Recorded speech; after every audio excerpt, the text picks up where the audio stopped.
Just have everyone, again, and there's usually not enough dumbbells. So what we usually do is we grab those plates.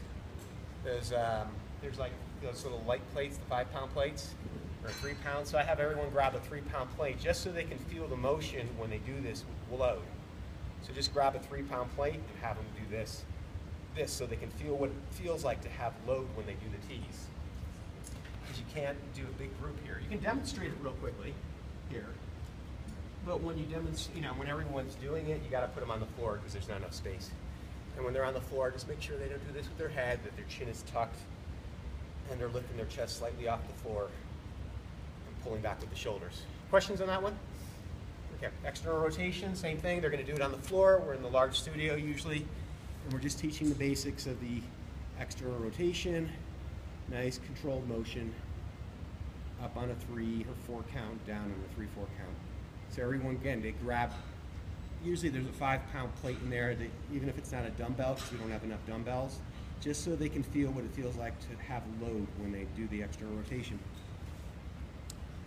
Okay, so that covers those.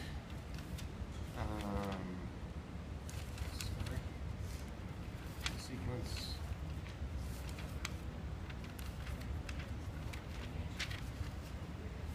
Okay, hip extension lift on the ball. Hip extension lift, you can, again, we usually grab the balls because we don't have enough benches.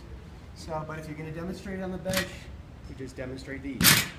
Push those heels down, 90-degree angles, driving up. Toes pointing forward. This is the default position we try to avoid. Toes pointing up. Progression, single leg. Full range of motion, okay? And that usually we're pretty good in teaching that with the balls. We get some good proficiency out of that right away with everyone. And mostly everyone loves that exercise. Planks, we go over planks again. Just emphasizing good alignment, squeezing the glutes. The contraction dictates the movement. 10-second holds, we cover that one. We cover the side plank, top foot in the front, chest up, pulling the elbow in, shifting the hips forward. 10-second hold. If they can't do this, double knee bent, we show the regression. Okay. Same with the plank. If they can't do it with the knees off, knees stay down, this is it. So you can talk about the regression. That's very rare. Almost everyone can do those. The crunch, we teach the basics. Again, we talk about just trying to tense the abdominal wall and just keeping a nice contraction here as their shoulders come up. And we're really not teaching the rip trainer row anymore because it's just not, it's just not conducive. No one has a rip trainer usually in terms of numbers, so we don't even teach that one. And then we talk about just light stretching at the end of the workout. If you have tight hamstrings, how to stretch the hamstrings out, how to stretch the quads out. Okay? So that covers day 2. And on day 2 is when the discussion comes up is how does this all fit together? And that's where you can talk about it. And then I put this here for you guys at the end. So a day 1 workout looks like this. You talk about it and you can demonstrate it if you're talking. You pick 2 squat exercises. So you could say, you could pick a goblet squat or an exercise, once you can do body weight with good control, pick 2 squat exercises. A sumo squat, okay, and a split squat. Okay? The other choice is what? A single leg squat. Okay? Master those. You're going to do 2 sets of each, maybe 3 sets, and you combine that, so you have 2 exercises for the lower body, right? Here's your squat, here's your split squat. You pick 2 squat exercises, and you're going to stay with this program for 3 or 4 weeks. You pick 2 push exercises. So I'm going to say I'm going to pick the push-up and the overhead press. Or I could have said I'm going to pick the single arm press, right? Or the cable punch.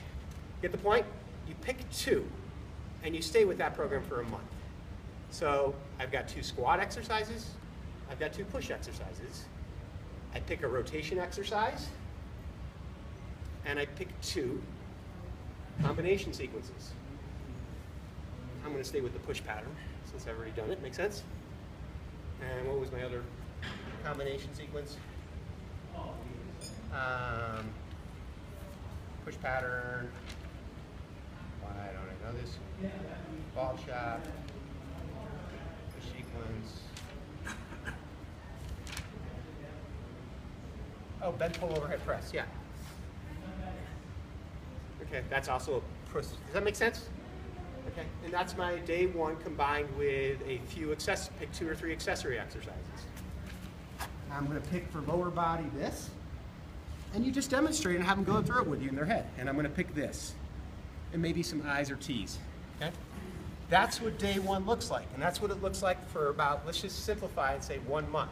The thing we don't want people doing is switching their programs up every week, because then they never become proficient with the exercises. And we're trying to establish blueprints, so they have to be repetitive with the same exercises. They can go up in weight, but they stay with the same exercises. And then in a month, they switch it. They pick 2 different squat exercises. It could just be by virtue of where they hold the weight. Maybe switch one of the exercises up. And then they pick 2 different push ones. That covers day 1. Does that make sense? Okay. Day 2, you pick 2 lunge exercises. Okay, so I'm going to pick a back step lunge with parallel stance here, and I'm going to pick a lateral lunge. Those are my 2 day 2 exercises for the lower body. I'm going to pick 2 pull exercises. I'll pick the 1-arm row, and I'll pick the pull down. Those are my 2 pull down exercises, 2 pull exercises. I pick the other 2, obviously by default. I pick the other 2 combination exercises. Maybe before I do that, I'll pick a rotation exercise. That could even be repetitive. Then I pick the 2 combination exercises I haven't done yet. Then I pick 2 or 3 more accessory exercises, something I didn't do on day 1. I could do the crunch, I could do the planks. See how nicely that plays out? So now they have a 2-day-a-week program. They have several exercises to choose from, but they stay with it for a month. They get proficient and get stronger. Then in a month, they can switch to the exercises. Any questions on that? That comes up in a discussion on day 2. There's no sense bringing it up on day 1 because they won't know what the day 2 exercises look like yet. And they won't be proficient with the movements. Okay? This is all covered in the new book as well, what the day 1, day 2 looks like, and it's actually covered in the DVD as well. Okay.